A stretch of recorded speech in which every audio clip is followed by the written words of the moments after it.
Hello, তো আমি এখন হয়ে গেছি রেডি। এই মানুষটার সাথে আমি চললাম দোকানে।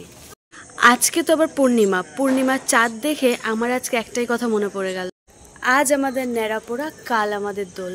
পূর্ণিমাতে চাঁদ উঠেছে, বলো হরি বল। এই বলেই আমরা যাওয়া শুরু করে দিলাম। আর যেতে যেতে হঠাৎ চোখে পড়লো রাস্তায় তো জ্যাম, তাতে আবার আমাদের কি, আমরা ঠিক পাশ কাটিয়ে বেরিয়ে গেলাম। বলতে বলতেই আমরা পৌঁছে গেছি। এই যে বাইকের হাওয়া দিতে।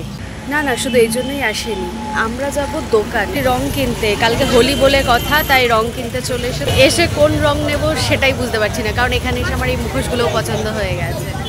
আর কোন রংটা মেখে দেখতে সুন্দর লাগবে সেটাও তো ভাববার বিষয়। এগুলো দেখে মনে হচ্ছে মাস্ক, দূর থেকে প্যাকেট দেখে তো নিয়ে নিয়েছি এই দুটো কালার। তারপর চলে গেলাম ফলের দোকানে। এইখানে সেই আঙুরগুলো দেখলাম, লম্বা আঙুর, দেখো শুধু কিরকম লম্বা লম্বা আঙুর। তো এই আঙুর নিচ্ছি আর নিচ্ছি লেবু। তারপর সেখান থেকে ফুচকার দোকানে, আর এই যে দই ফুচকা নিয়ে নিয়েছি। এখন এই দই ফুচকা খাবো আর বাড়ি চলে যাব। আজকের ভিডিওটা এই পর্যন্তই।